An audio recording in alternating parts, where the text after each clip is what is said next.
Welcome to the JHSS Breakfast Club. No, not this kind of club. This club. How would you describe the Breakfast Club? How would I describe it?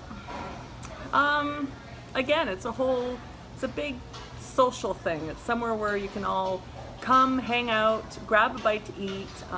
We try and reach every need, like I said. We have a variety of different foods from gluten-free to vegetarian to, if someone just wants a glass of juice, and that's great. It's become a huge community project within the school. I have the chef training classes and the baking classes who are making products for the breakfast program. We had homemade granola bars this morning from our bake shop. We have quiche sometimes, and it helps the other students who are actually making the food feel proud, and it gives them the opportunity to do something good, knowing that it's them or their friends that are going to be eating their food. So. And then last one, how many people would you say regularly come to the Breakfast Club? We have approximately 120 to 140 students that visit the Breakfast Club every morning. So. And what motivated you to start the Breakfast Club? Because there was a need out there. And how long have you been doing the Breakfast Club for? This is my third year running the breakfast program myself. I was involved in the breakfast program before that, helping out with picking up donations from local businesses, but I've now expanded it to the whole school in the last 3 years.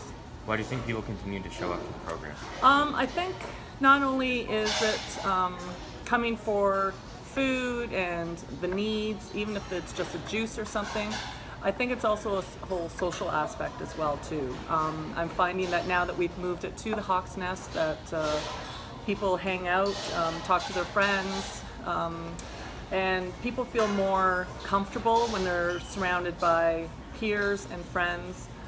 Some of them might not be eating or might not need to eat because they ate at home or whatever, but then those who don't have any food at home or didn't have a chance to eat, they feel more comfortable just hanging out with their friends, and they can turn around and grab something to eat without a stigma over their head. How do you choose what food to supply?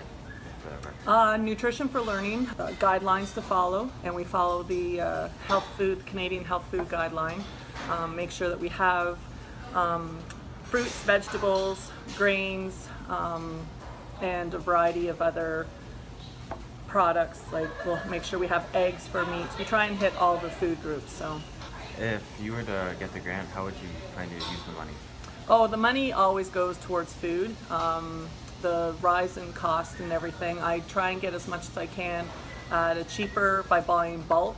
But the more students that come and visit the program, the more the need is, and the greater the cost is for the food. It's mostly food is what basically I spend the money on. Do you think aliens exist? Oh.